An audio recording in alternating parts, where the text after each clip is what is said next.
Je vous remercie.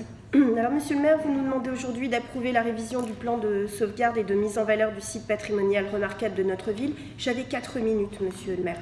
Lors du dernier conseil municipal, je suis intervenue, rappelez-vous, pour vous dire tout le bien que je pensais de ce document hautement qualitatif, fixant les règles d'urbanisme particulières qui s'appliquent et qui m'avait permis notamment de vous soumettre plusieurs propositions pour redynamiser notre centre-ville, tout en permettant en même temps de le préserver et de valoriser notre patrimoine. Au-delà du fait que ce document est donc hautement important puisqu'il se substitue également au plan local d'urbanisme dans le périmètre du site patrimonial remarquable qui a été élargi à 163 hectares depuis l'arrêté préfectoral du 25 octobre 2010. Le PSMV constitue en effet un instrument de connaissance du tissu urbain et en soi une proposition d'évolution de la ville pour adapter les politiques concernant notamment le logement, les activités et les services. Parmi les nombreux enjeux du PSMV, on peut citer en particulier les problèmes posés par la vacance commerciale dans le centre-ville et la vacance de logement.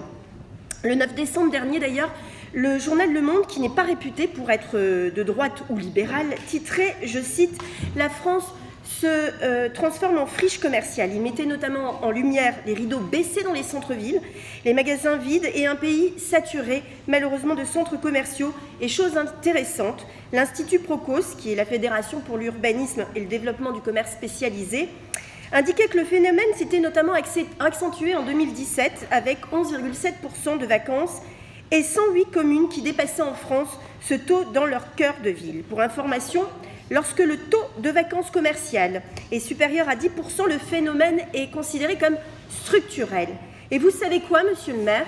Eh bien, Metz fait partie de ces 108 communes, et ce, avant même l'ouverture du centre commercial Muse et la concurrence évidemment inévitable de ce dernier avec le commerce en centre ancien.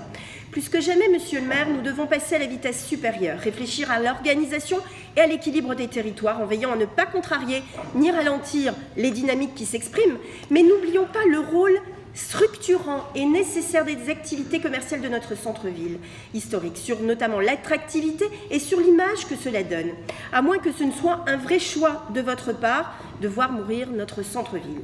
Le commerce se trouve aujourd'hui face à de nombreux et nouveaux défis et doit s'adapter donc à une nouvelle donne, et c'est à vous d'impulser cette dynamique de renouveau. C'est vous qui êtes aujourd'hui à la manœuvre, en tous les cas jusqu'en 2020.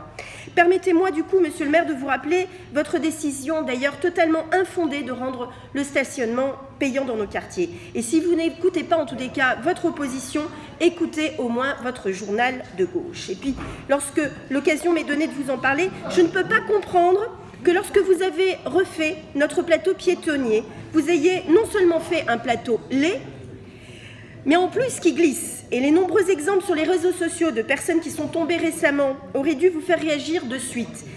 Question attractivité, c'est totalement nul. Et à 3 millions d'euros, ça fait quand même cher la glissade. Enfin, un autre enjeu de ce PSVM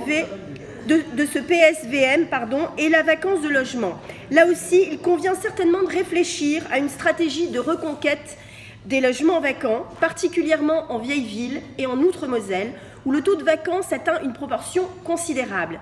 Cette stratégie doit passer notamment par une réflexion de fond sur des difficultés plus structurelles, comme des questions d'accessibilité, notamment les logements qui sont au-dessus des commerces, pour des questions aussi d'insalubrité et des questions d'inadaptation à la demande et aux besoins résidentiels actuels.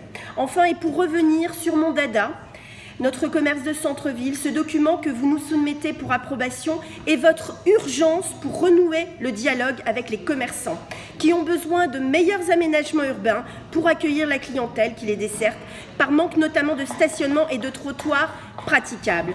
Quand on a un taux de vacances commerciales supérieur à 10%, on ne perd pas son temps à bricoler de nouvelles taxes pour remplir des caisses vides, mais on agit avec une vraie vision d'aménageur pour combler notamment les carences que l'on a soi-même créées. Je vous remercie, monsieur le maire.